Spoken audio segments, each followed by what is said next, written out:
All right, so as you can see, we're using some of the ARP features inside of Genesis. Now, all of this started with the main chord progression. Now, we're using the stock preset called Show Me, and we're using the sound called Successful Pad.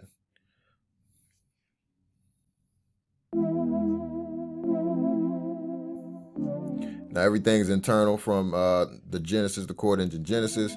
We have a few effects here. Didn't do too much to it. All right, next we got a kick and snare pattern. So I like to start with the kick and snare or either the hi-hat just to start the rhythm.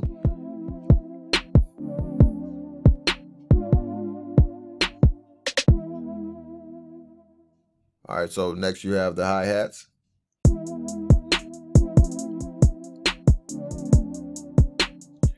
And with the hi-hats, you want to think about velocity, you want to think about character, and everything is coming from the Lex Luger drum kit.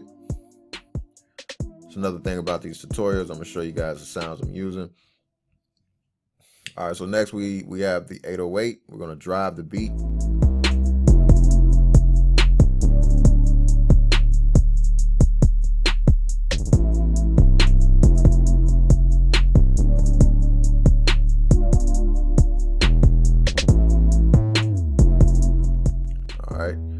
Got some bend effects going on there.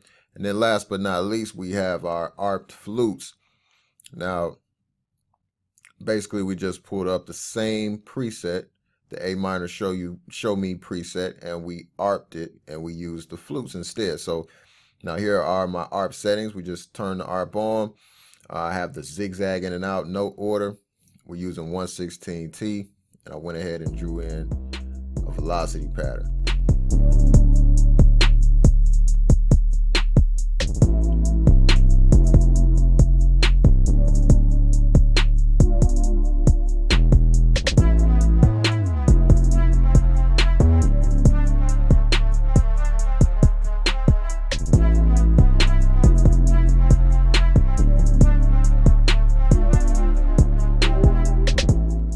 ARPing the same chords.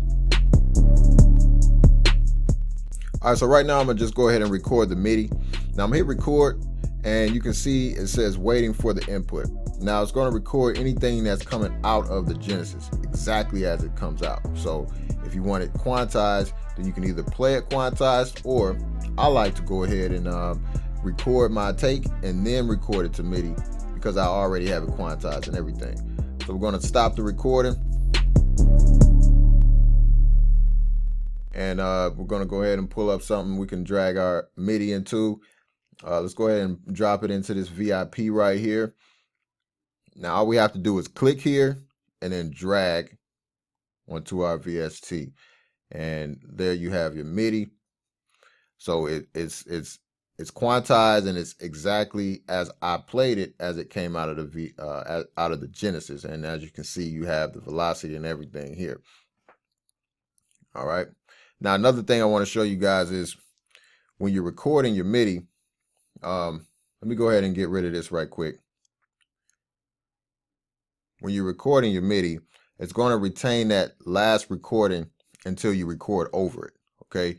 So I can still drag and drop that same MIDI take that I did last, but if I record over it and I try to drag and drop, it's nothing going to be there, okay? So you're always recording over your last take. All right, so that's it. We're going to have a little series of these quick tutorials. I'm going to show you guys how we're making beats in the Genesis and how this can be your new secret weapon. All right, peace.